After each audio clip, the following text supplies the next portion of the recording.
एक औरत को उसके शादी के कई साल बाद ये ख्याल आता है कि अगर वो अपने पति को छोड़कर कहीं चली जाती है तो उसका पति कैसा महसूस करेगा। उस औरत को ये ख्याल आता है तो वो एक कागज लेती है और उस पर लिखती है कि विशाल, अब मैं तुम्हारे साथ नहीं रह सकती।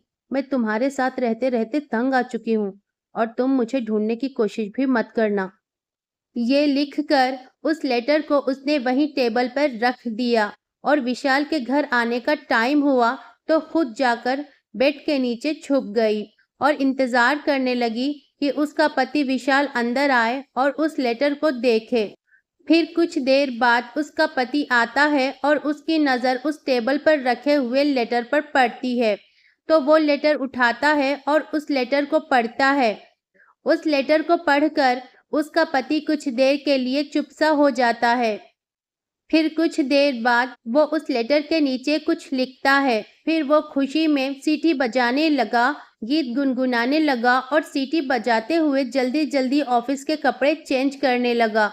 फिर उसने किसी को फ़ोन किया और कहा, आज से मैं बिल्कुल आज़ाद हो गया हूँ। शायद आज मेरी बेवकूफ़ पत्नी को ये बात पता चल गई कि वो मेरे काबिल ही नहीं थी कभी। वो हमेशा के लिए घर छोड़कर जा चुकी है। अब मैं पूरी तरह से आज़ाद हूँ तुमसे मिलने के लिए। कपड़े चेंज कर कर मैं अभी आ रहा हूँ तुमसे मिलने के लिए और तुम भी फटाफट से तैयार हो जाओ और मुझे बाहर मिलो। फिर कपड़े चेंज कर कर विशाल सीटी बजाता हुआ बाहर निकल गया।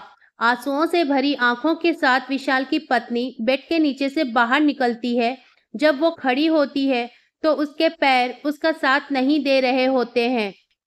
फिर वो लड़खड़ाते पैरों से खड़ी होती है। फिर मुश्किल से टेबल के पास जाकर कांपते हुए हाथों से उस लेटर को उठाती है तो उस लेटर पर नीचे एक लाइन लिखी हुई होती है।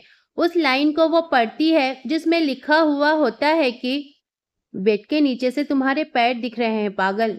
बाहर जा रहा हूँ पास वाली दुकान से दूध का पैकेट लाने के लिए। आज तुम्हारे हाथों से बनी गर्मा गर्म खीर पीने का बड़ा मन कर रहा है। तुम तैयारी कर कर रखना, मैं पैकेट लेकर अभी आता हूँ।